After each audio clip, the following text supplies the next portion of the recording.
Fala, Juventude! Nós estamos aqui começando mais um JuveCast, o podcast da Secretaria Executiva da Juventude do município de Angra dos Reis.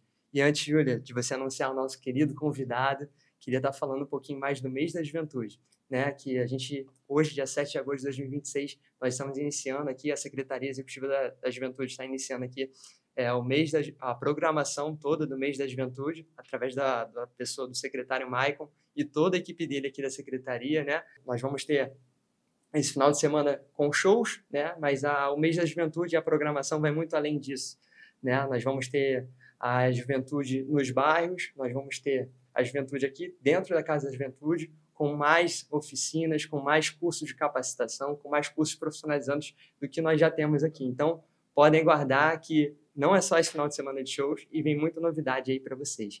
Vamos lá, Júlia. Amém. Além de tudo isso que o Guilherme acabou de falar pra gente, hoje eu tenho a honra de anunciar aqui o Paulo Vicente. Paulo, que além de ministro de louvor, além de pregador do evangelho, é aquele que Deus escolheu lá atrás e que há muitos anos já vem trazendo uma mensagem incrível sobre o evangelho de Cristo. Ele é aquele que trabalha na igreja local, o esposo da Rebeca, pai de 3 filhos aí, né, que a gente tem o prazer de acompanhar e ver toda a verdade de Cristo que o Paulo tem trazido para nós. Então é uma honra recebê-lo aqui. Com muita gratidão a Deus, nós estamos vivendo esse momento. Paulo, querido, muito obrigado pela essa presença aí. Que alegria ter você aqui no JuveCast e muito obrigado por você ter aceitado esse convite, né? E antes da gente falar das canções, antes da gente falar do que você tem compartilhado, né, nas suas mensagens, nas suas ministrações, a gente queria fazer essa pergunta. Conta um pouquinho pra gente. Quem era o Paulo? Como você conheceu a Cristo? Como foi esse início da sua jornada e como foi o despertar do chamado? Tudo bem, gente? Olá. Obrigado por me receberem. Cara, eu sou um cara que eu cresci na igreja. A minha história de conversão, na verdade, ela começa pelos meus pais. A minha mãe, ela tem um encontro com Cristo e ela entrega a vida dela para Jesus, ela se converte ao Senhor e ela começa ali uma caminhada, né, de conhecer mesmo a palavra, de conhecer Jesus, e, enfim. E ela lutava com uma parada que era com meu pai, de dependência química. Meu pai, ele teve um quadro de alcoolismo, bem sério, assim. Ele foi dependente de álcool por muitos anos. Então, o Senhor primeiro encontrou minha casa, encontrou minha mãe. Minha mãe fica grávida do meu irmão, e aí eles descobrem que ele tem um problema renal bem sério. E meu pai envolvido com álcool, aquela doideira toda, e minha mãe sempre ali orando por ele, declarando que um dia ele também seria, enfim, serviria o Senhor encontraria ele. E aí quando a minha mãe, quando o meu irmão tá para nascer, o meu pai tem a experiência de conversão dele. Meu pai, ele se converte, Deus faz uma obra, um milagre, na verdade, e ele é liberto do álcool. O meu irmão nasce. Então, quando eu nasci, eu já nasci dentro desse contexto, né? Todo mundo ali já peguei a parte boa da coisa. Mas assim, cara, eu costumo dizer que o fato de ter nascido na igreja não me torna salvo. E aí, por mais que eu cresci ali dentro desse contexto eclesiástico, digamos assim, servindo, sempre envolvido, os meus pais também muito envolvidos na igreja sempre, eu fui ter minha experiência com o Senhor de fato na minha adolescência. Então, todo mês de janeiro, os meus pais enviavam a gente para um programa da igreja que tinha assim, que era tipo um retiro de um mês em alguma cidade do Brasil, assim. E a gente ia para lá e passava esse tempo lá, era um tempo muito legal, assim, de evangelismo e tudo mais. E foi em um desses retiros que eu consegui entender, assim, sabe? Que eu realmente consigo olhar para trás e ver que a salvação me encontrou. Enfim, é uma história longa, mas para encurtar, eu servia na música nesse retiro e um dia a gente tinha cultos à noite, e esses cultos aconteciam numa quadra de futebol, assim. E a presença do Senhor vinha ali de uma forma muito densa, assim, muito palpável. Era um ambiente de muita fome por Deus. E a gente tinha um tempo ali de quebrantamento, de adoração, o Senhor se movia. E uma dessas noites o Senhor me tocou, assim, de um jeito diferente. E eu fiquei ali ajoelhado, e eu lembro que eu fiquei horas ali, sabe? E a hora que eu abri o meu olho, que eu olhei, já não tinha mais ninguém ali na quadra, todo mundo já tinha ido embora, e eu tava lá fazia mó tempão.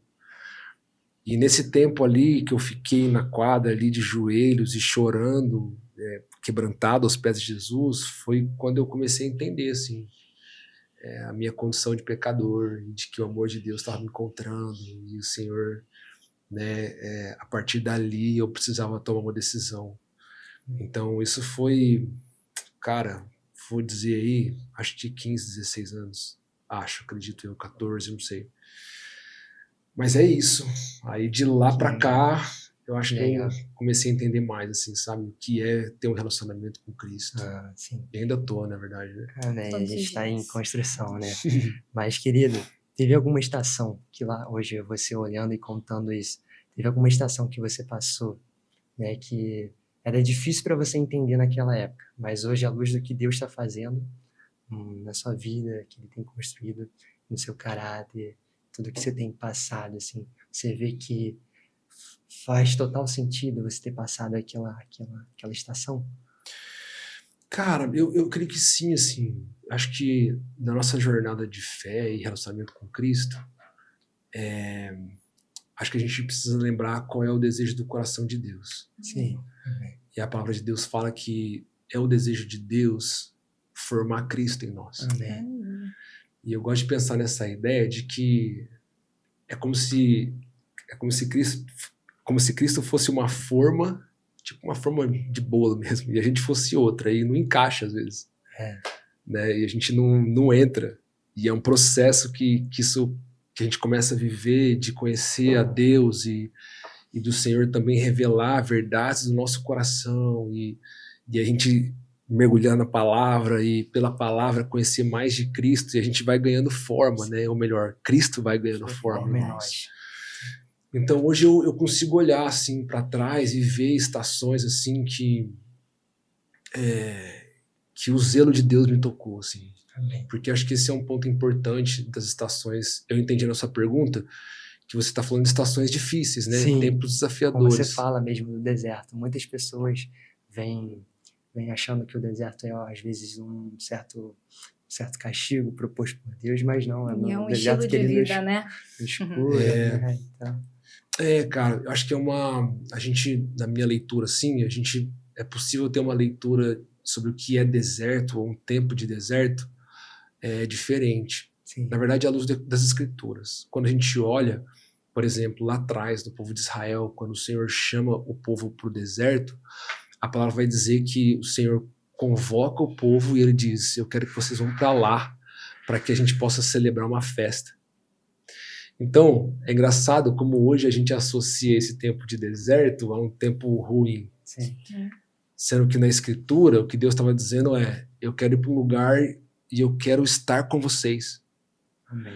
Então, o meu ponto e o entendimento que eu tenho buscado crescer e aprender é que o deserto fala de um lugar onde não existem distrações, assim.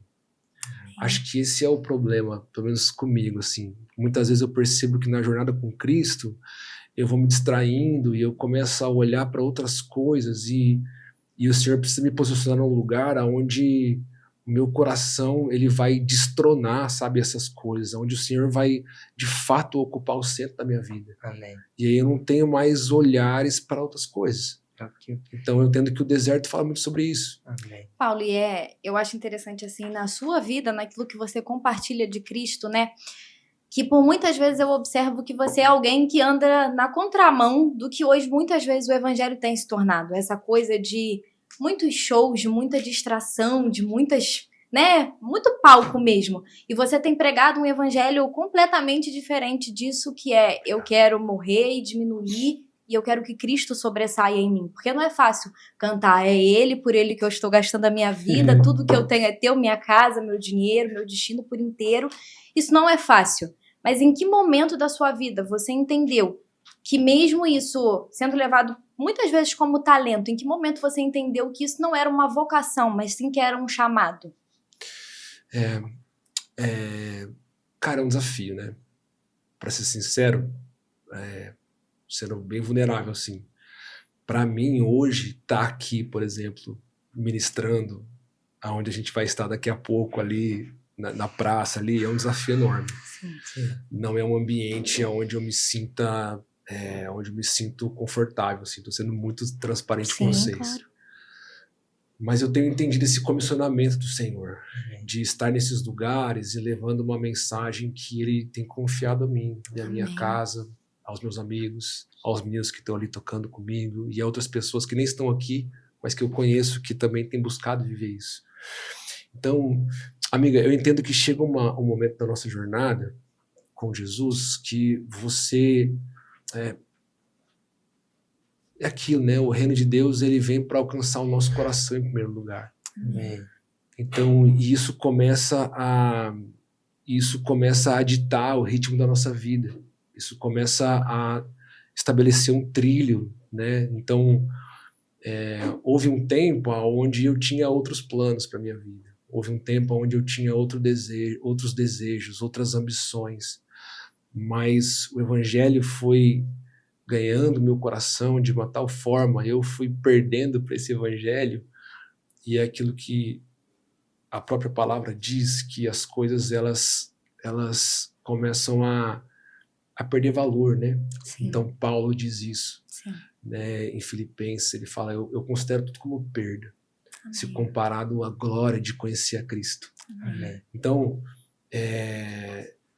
respondendo a sua pergunta, eu tenho buscado crescer nesse entendimento de que o evangelho ele precisa prevalecer sobre mim. Amém. Ele precisa ganhar de mim, sempre. Então, isso implica em eu, muitas vezes, pisar em lugares, isso implica em eu tomar decisões na minha vida, a maneira como eu basicamente vivo, ela ganha outra perspectiva, né? Ela ganha talvez outro sentido, né? Não sei se eu respondi. Não, respondeu. E você falou de distrações, né?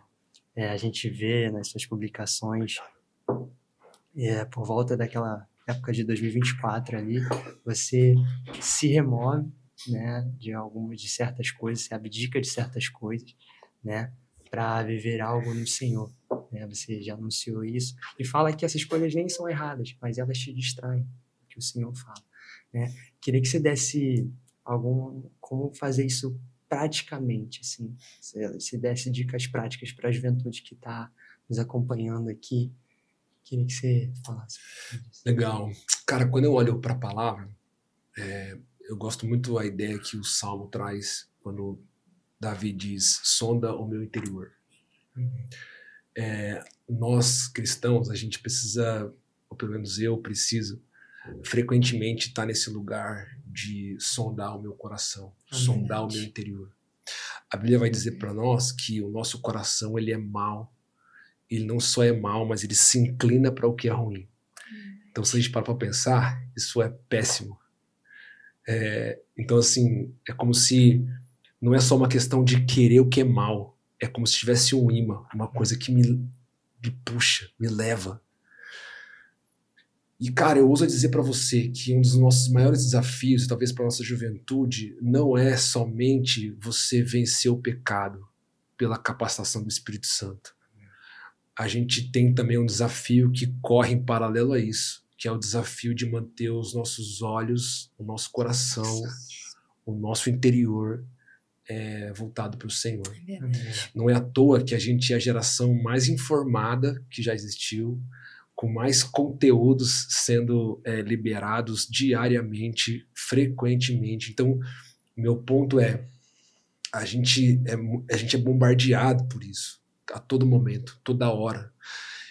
Então, respondendo a pergunta e falando com a galera de casa já, a gente precisa ser intencional com algumas coisas. Amém. Sabe, na minha vida eu busco ser muito intencional com algumas coisas que eu sei que podem se tornar um problema para mim. Então, por exemplo, o tempo que às vezes eu fico no telefone.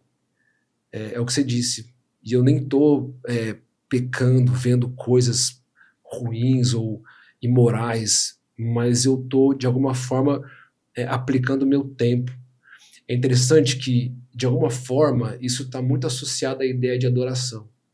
A gente acredita que a adoração ela está somente ligada à música, mas, na verdade, a adoração, o princípio de adoração tem a ver com você se inclinar a algo ou alguém. Então, tudo que você, de alguma maneira, se submete o seu tempo, suas emoções, o ímpeto do seu interior, isso se torna um Deus para você. Então, se a gente acha que a gente só está adorando quando está tocando uma música, a gente está um pouco enganado. Exatamente. Às vezes eu posso estar tão perdido e, por exemplo, o celular é um Deus da minha vida. Porque o meu tempo, o meu interior é regido por ele, o que eu vejo, de alguma forma, me governa. E isso não é de hoje, cara. Não é de hoje que o Espírito de Deus ele busca ganhar as afeições do homem, né? Não é de hoje. Se a gente olha para a palavra, a gente vai ver que o problema do povo de Israel sempre foi a idolatria. Deus sempre falou para eles, olha só, vocês se esqueceram de mim, vocês estão olhando para outro lugar, vocês estão adorando outras coisas, vocês estão buscando outras coisas. Então, o homem é ruim desde sempre. Só mudam os elementos, os objetos. Eu acho que, pegando o gancho da pergunta do Guilherme, né, a gente vê que você tem as suas prioridades alinhadas, né, nesse tempo que é tão difícil a gente manter os olhos fitos em Jesus, porque a gente é bombardeado de informações de todos os lados.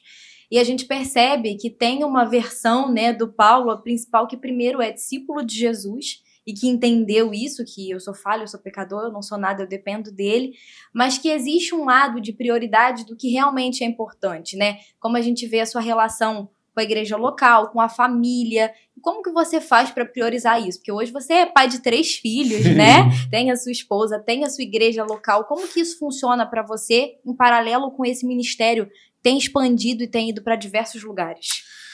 Amiga, é um desafio. É um desafio. Eu não falo a partir de um lugar que eu já estou, sabe? Eu falo de um lugar que eu tenho buscado construir, assim. De alguma forma, aquilo que a gente faz hoje, que eu faço, né? Ou seja, de estar envolvido com música, tocando, tudo mais, é um privilégio, assim. Eu tenho essa noção, essa consciência. É um privilégio para mim. É um privilégio ter acordado hoje, por mais que foi de madrugada, mas ter pego um avião, ter vindo para cá, estar aqui, poxa, um lugar super bonito, conhecendo gente legal. É um privilégio viver isso, servir. Mas é custoso. Sim. É verdade. Custa. Deixar minha casa custa, deixar minha igreja local custa, né? Mas essa caminho em paralelo, assim. O prazer de servir a Cristo e a igreja de Cristo, ele tem se tornado cada vez mais e precisa ser maior, melhor, mais prazeroso do que essas outras coisas. Então, o que eu busco fazer em relação a essas áreas da minha vida, ou essas facetas, assim, né, que eu me divido, assim. Cara, acho que primeiro eu tenho aprendido muito de Deus nos últimos tempos, que eu preciso quebrar com um dualismo, assim. Muitas vezes eu acho que eu só tô servindo a Deus quando eu saio para ministrar a igreja. E ultimamente, já faz um tempo que o Senhor tem me ensinado que, por exemplo, acordar muito mais cedo, preparar o café da manhã para os meus filhos, ir lá, descer com eles, prepará-los para a escola, servir minha esposa, é tão espiritual quanto uma reunião com um monte de gente. É verdade. Sabe? Então, primeiro ministério, né? Se a gente acha que a nossa vida com Deus ou servir ao Senhor só diz respeito ao que a gente faz no ambiente eclesiástico, a gente está cegamente enganado. Sim. Então, assim, a palavra também fala sobre isso. Quer comais, quer bebais, fazei tudo para a glória de Deus. Então, amigo, acho que esse tem sido um princípio que eu tenho buscado, assim, é muito desafiador. Porque eu não vou mentir para você, tem dias que eu não quero fazer as coisas que eu preciso fazer. Mas eu tenho buscado me lembrar disso, sabe? Deus, eu vou fazer uma panqueca pro meu filho, pra tua glória, sabe? E eu vou eu vou levar ele para a escola e eu vou para a tua glória, vou fazer isso. Amém. Deus, eu vou lá em Angra dos Reis ministrar com os irmãos para a tua glória. Amém. Então, assim, honestamente, é aquilo que a gente falou agora há pouco. Acho que o evangelho ele ganha uma proporção no nosso interior que faz a gente parar de dimensionar, sabe? Ah, não, eu sou espiritual, quando eu subo lá e canto é ele. Não, cara. É aquilo que eu já falei. Existe uma espiritualidade que quer tocar o nosso ordinário, assim, a nossa vida comum. Aleluia. E Deus está plenamente engajado com isso. É verdade.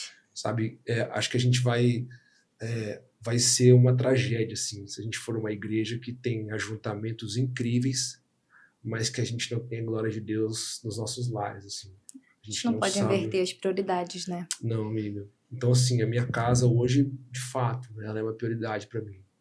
Né? Eu acabo falando muito não, assim, não consigo estar em lugares, é um fardo que eu carrego, assim, no telefone aqui, ter vários irmãos, que a gente fica tentando combinar de estar junto, ministrando, mas hoje, nessa estação da minha vida, eu não consigo, assim. A gente tem uma nenenzinha pequenininha, além do Pedro e da Isabel, enfim, tem a igreja local lá em Floripa, que a gente também cada vez mais tem buscado se envolver e estar junto. Então, acho que assim, em linhas gerais, né? Acho que é fazer tudo para a glória de Deus. E num segundo momento, eu entender o que eu preciso de fato estar mais presente. Sim, Amém. sim. Nesse momento da sua casa que você compartilhou, eu preciso fazer essa pergunta, tá? Nesse momento da sua casa que você compartilhou, que você tem as suas prioridades muito alinhadas dentro dela, como você consegue passar Cristo para os seus filhos? Porque é algo que a Bíblia fala, né? Ensina a criança no caminho que se deve andar e ainda quando for velho, ele não se desviará dele. E o mundo está cada vez mais difícil, né? Cada vez mais informação, mas então, como você leva Cristo para eles? Bom, vamos lá, amiga. É interessante esse versículo. Existe uma perspectiva sobre ele muito legal. Sim. Quando a palavra fala ensina a criança no caminho que deve andar, a perspectiva do escritor ali não é no sentido de que você vai ensinar a criança como quem faz assim, ó, aqui é o caminho, ó, anda por ele. A perspectiva do escritor ensina a criança no caminho, É verdade. durante. Então tem a ver com você viver a vida junto com seu filho, É verdade. dizendo para ele, ó, esse é o caminho que a gente tem que andar. Exatamente. Então a gente vai caminhar por ele, e aí quando ele for velho e não tiver mais do seu lado, ele não vai se desviar, porque ele aprendeu com você qual é o caminho. Sim. Você influenciando pelo exemplo, né? Cara, a gente tenta ser muito intencional com algumas coisas. Então, por exemplo, a minha esposa, ela, nessa nossa dinâmica assim, de acordar cedo, muitas vezes ela escreve versículos e ela põe em cima do prato das crianças, de tomar café da manhã. A gente tem momentos de oração juntos, a gente tem momentos de cantar juntos no carro. Então, intencionalmente, a gente tem posturas que dizem respeito à nossa fé com eles. Mas eu preciso ser sincero com você. Muitas dessas coisas, se eu não tiver sabedoria para não só colocar a informação para eles, mas sim viver com eles, é que eu acho que é onde a coisa pega. Então, respondendo a sua pergunta, como que eu faço isso? Cara, sendo muito sincero, tentando não gritar com eles, tentando não ter uma postura desequilibrada, tentando não ter uma atitude em casa que não glorifique a Deus. Verdade. Isso é horrível, é muito difícil. Eu não quero romantizar as coisas, porque tem dias que a gente passa a noite acudindo e são 3, né? Então um passa mal, daí no outro dia você tem que estar cedo porque os outros estão bem e a vida vai continuar para eles. Então você está cansado, a chance de você estar irritado é maior. Então, cara, o que eu faço quase todas as manhãs, assim, eu oro dizendo: Espírito Santo, tem uma graça para esse dia. Amém. E eu preciso da tua graça. Amém. Me dá graça para falar com os meus filhos, me dá graça para tocar neles, me dá graça para tratar eles com dignidade, para não deixar que a minha natureza adâmica, caída, se sobressaia quando eu tenho que dar uma palavra mais firme para eles. Então, cara, acho que criar os filhos, assim, eu ter o privilégio de ter filhos é de longe, acho que o maior ministério ou o mais desafiador que eu já tive, assim. Escrever canções, ministrar. Fácil perto dos filhos, né? É mole. É difícil, cara. Eles estão prestando atenção em tudo. Então, a maneira como eu trato a minha esposa reflete da maneira como meu filho, que é homem, entende que ele também trata as mulheres, ou deveria tratar. A maneira como a minha filha é tratada imprime nela a maneira digna pela qual o evangelho espera que os homens tratem as mulheres. É verdade. Então, assim, o buraco é mais embaixo. O desafio é bem grande. Mas a gente tenta fazer isso, viver o evangelho no dia a dia, assim. Amém. No dia a dia. Eu e Rebeca, minha esposa, a gente busca ao máximo, assim, não terceirizar as coisas. Então, assim, eu não boto na igreja uma responsabilidade que é minha. Eu não boto na escola uma responsabilidade que é minha. A gente busca fazer isso em casa, sabe? Passando princípios, vivendo. Então, poxa, minha filha, ela vira e mexe, tem uma atitude muito ruim, assim. Ela vira as costas, sai andando. Brava. E eu tenho que ter graça de chamar ela, sabe? Olhar no olho dela e falar, filha, a gente não resolve as coisas assim. Você precisa pedir perdão. Cara, uma coisa que eu e minha esposa a gente faz muito. A gente não tem medo de pedir perdão pros nossos filhos. É verdade, amém. A gente não tem essa parada de achar que a gente é infalível, assim, sabe? A gente é firme quando precisa ser firme. A gente imprime coisas que a gente entende que precisam ser imprimidas na vida deles. Mas já aconteceu várias vezes de eu perceber que eu perdi a mão. Eu falei num tom de voz que eu não deveria ter falado. Que eu gritei, E eu preciso chamar ele de volta, dizer, filho, me perdoa. Papai tá cansado, tá com sono. Isso não justifica. Eu não devia ter gritado com você. Mas, é assim, é assado. Você errou aqui, você errou ali. Então, eu acho que é isso. É esse ensinar a criança no caminho, sabe? Durante ele, assim, na vida real, né? É vida real. Sim. Isso que você falou, né? De pedir perdão. Você mostra a sua vulnerabilidade. Conta para eles também que é benéfico para eles. Eles entendem e crescem nisso. Né? Mano, eu acho que a gente tem que também... Eu tenho buscado aprender isso, assim, sabe? Vulnerabilidade não é fraqueza. Pois é. E às vezes a gente confunde as coisas. A gente acha que se a gente for vulnerável demais, a gente vai estar sendo fraco. Sim. E eu tenho aprendido que não. Que a vulnerabilidade, na verdade, ela conecta meus filhos a mim. Sim. E isso não significa que eu não sou um pai firme, que eu não sou um pai que estabelece, sabe, fronteiras, limites, leis que precisam ser estabelecidas, Sim. né? Uhum. Então, sei lá, se a gente olhar para Jesus, por exemplo, quando Jesus está com os discípulos à mesa e Jesus para lavar os pés dele. No meu entendimento, Jesus estava sendo extremamente vulnerável, porque ali ele estava exercendo um serviço que era de uma outra pessoa, Sim. que dentro da sociedade era visto com olhos de tipo, era um serviço, sei lá. Sim. E Jesus vai para esse lugar. Só que isso não torna ele um homem fraco, né? Isso torna ele um homem de amor, manso, humilde, paciente, longânimo, perdoador, servo. Então,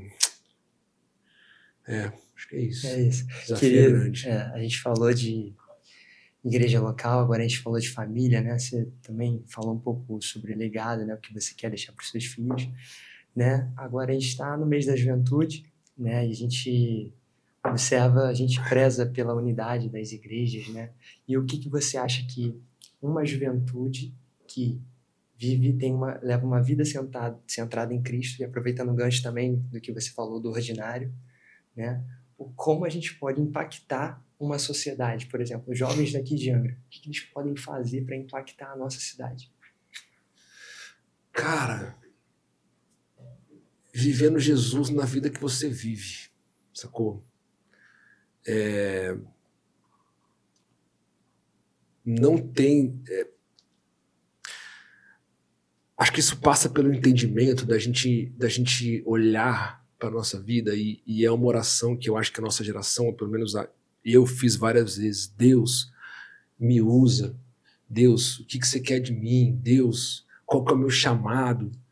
E já faz um tempo que eu tenho entendido que a pergunta é outra. A pergunta é, Deus, o que você está fazendo? Amém. E como eu posso cooperar com aquilo que você está fazendo? Amém. Então, é interessante porque isso muda o protagonista da história. Muitas vezes quando a gente fala assim, Deus, qual que é o meu chamado? É delicado, porque às vezes você pode estar se colocando num lugar de querer que Deus te use de uma tal forma, mas espera lá, será que Deus já não está fazendo alguma coisa? Então, cara, eu amo o fato de que a gente pode ser, sabe, missional aonde a gente está. Amém. Então, quando o Senhor nos comissionou, quando Ele nos enviou para pregar o Evangelho, é a partir do lugar que a gente está. É verdade. Então, assim, se você é um jovem que está escutando a gente, cara, busque viver Jesus aonde você está, na sua casa, na sua faculdade, no seu trabalho, manifestando, vivendo a realidade do reino de Deus ali, vivendo com justiça onde você está, de alguma forma, plantado. Então, se você, sei lá, bicho, você está na sua faculdade, está cursando, enfim, curso que for, viva para a glória de Deus ali, sabe? Manifeste o reino de Deus ali. Então, honestamente, eu acho que é muito precioso esse movimento de unidade, assim, das igrejas, né? Isso cara, é um presente, assim, se vocês estiverem vivendo isso, poxa, é incrível. Eu oro para que vocês, de fato, possam estar como cidade, né? E eventos são legais, a gente vai ter um hoje, vai ser precioso, mas, honestamente, o reino de Deus, ele tá na fila do pão. Amém. O reino de Deus, ele tá na fila do açougue, ele tá na sala de aula, ele tá... É legal os eventos, fazem parte, mas Jesus, ele ele pisou no chão da vida. Né? É engraçado que quando ele tá com os discípulos, ele fala, vem ver onde eu moro, vem ver onde eu durmo, vem ver o que eu faço, vem ver como eu como, vem ver...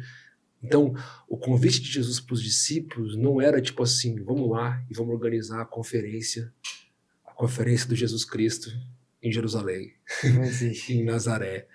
Então Jesus, ele ia simplesmente vivendo, ele chegava num lugar, ele pisava numa casa, ele entrava, ele comia com o fariseu, então, entende? Então eu creio que é isso, cara, né? Os ajuntamentos são importantes, e eu creio que a igreja aqui em Angra dos Reis vai avançar e manifestar o reino de Deus nesses lugares. Creio isso, não sou contra isso. Mas respondendo a sua pergunta, eu acho que é viver a igreja na segunda-feira, assim, sabe? Quando o culto de domingo passa, quando a conferência passa, quando o show, enfim, a programação passa, a gente volta para nossa vida.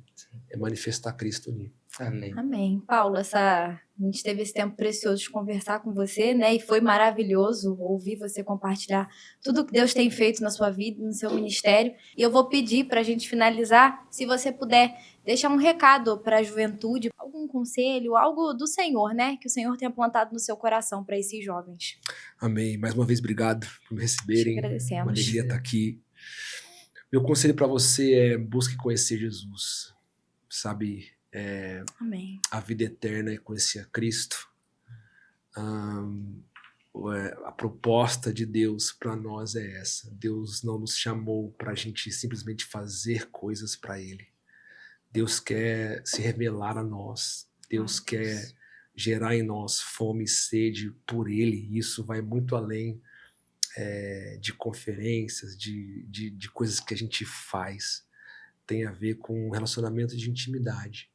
Uma vez que a gente conhece Jesus, e aí sim, então, a gente começa a manifestar esse conhecer a Deus, né? Então, meu conselho para você em casa, onde você estiver, é esse.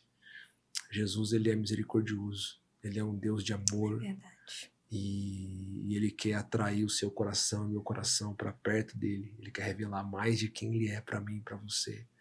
Ele quer que a gente viva uma vida satisfeitos nele, para a glória do Pai.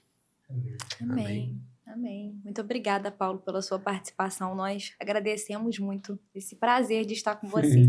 É um privilégio estar na mesa aqui com você, ouvir os seus conselhos, ouvir o que Deus tem falado e ministrado ao seu coração. Muito obrigado, Paulo. Muito obrigado a você da Juventude que esteve assistindo aqui esse Juvicast. A gente fica muito feliz com o que o Paulo falou aqui e esperamos que esse momento aqui, essa conversa, tenha edificado a sua vida. Amém. Amém. Muito obrigado. Valeu. Prefeitura de Angra, construindo oportunidades.